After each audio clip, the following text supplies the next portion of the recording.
రెండవ రోజు కొండవీడు ఫెస్ట్ ని పర్యాటక శాఖ మంత్రి కందుల దుర్గేష్ ప్రారంభించారు. ముఖ్య అతిథులుగా ఎమ్మెల్యేలు ప్రత్తిపాటి పుల్లారావు, చదలవాడ అరవిందబాబు, కలెక్టర్ కృతికా శుక్లా పాల్గొన్నారు. ఎమ్మెల్యే ప్రత్తిపాటి పుల్లారావు మాట్లాడుతూ కొండవీడు అభివృద్ధి ప్రభుత్వం తరపున అన్ని రకాలుగా సహాయపడతాం అని దేవాదాయ శాఖ మంత్రి హామీ ఇచ్చారన్నారు. ఇక్కడ 30 కాటేజీలు కట్టాలని నిర్ణయించామని, వచ్చే సంవత్సరానికి ఇది పూర్తి చేయాలని నిర్ణయించారన్నారు. మంత్రి దుర్గేష్ మాట్లాడుతూ గత 5 సంవత్సరాలు ఎటువంటి పండుగలు లేవు. కూటమి ప్రభుత్వం వచ్చాక ఎటువంటి పండుగలు జరుపుకుంటూ వస్తున్నామన్నారు. ఇక్కడ జరుగుతున్న ఈ సంబరాలు ప్రతి సంవత్సరం జరపాలని నిర్ణయం పెడతామని, ఈ కొండపై జరగాలనుకుంటున్న డిపిఆర్ నిన్ననే కేంద్ర ప్రభుత్వానికి పంపామని, మీరు కోరిన 110 కోట్లు శాంక్షన్ చేపిస్తానన్నారు. వారిని సత్కరిస్తున్నారు. పల్నాడు జిల్లా తరపున కొండవీడు ఫెస్ట్ 2020 చరిత్ర చెబుతున్నది అనిపోతారెడ్డి గారు కొండవీడి మీద ఈ కోటను నిర్మించారని. అది చరిత్ర.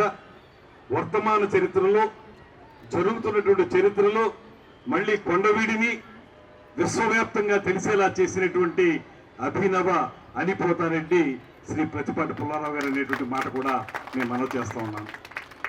ఇది చిన్న విషయం కాదు.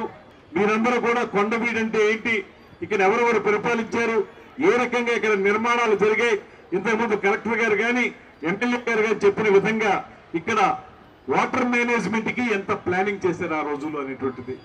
ప్రధానంగా 3 కాలువలు ఇక్కడ ఉన్నాయి, 3 చెరువులు. ఆ 3 చెరువులకి కూడా ఒకదానికొకటి అనుసంధానం చేసి వాటర్ ఎక్కడైనా ఓవర్ఫ్లో అయ్యేటట్టయితే ఏ విధంగా కిందకి వెళ్ళిపోవాలనేటువంటి అద్భుతమైనటువంటి ప్రణాళికను సిద్ధం చేసి ఇక్కడ చూపించగలుగుతున్నారంటే ఆనాటి ప్రభువుల తాలూకా గొప్పతనాన్ని మనం అర్థం చేసుకోవాలనేటువంటి మాటను మనం చేస్తున్నాం. అదేవిధంగా ఇవాళ ఇక్కడ జరుగుతున్నటువంటి ఉత్సవాలు, ఈ ఉత్సవాలు ఇందాక కలెక్టర్ గారు చెప్పినట్లుగా ముందుగా మన క్యాలెండర్లో లేకపోయినప్పటికీ కూడా ఒక చారిత్రక నేపథ్యం ఉన్నటువంటి ఈ ప్రాంతానికి, ముఖ్యంగా మన వారసత్వ సంపదగా ఉన్నటువంటి ఈ కొండవీడు ఫోర్ట్, దీన్ని బదిలిపరుచుకోవడం ఒక ఎత్తు అయితే, దాన్ని 10 మందికి తెలియజెప్పే విధంగా సందర్శకులకు ఉపయోగపడేలా చేయడం అనేటువంటిది మరో ఎత్తు.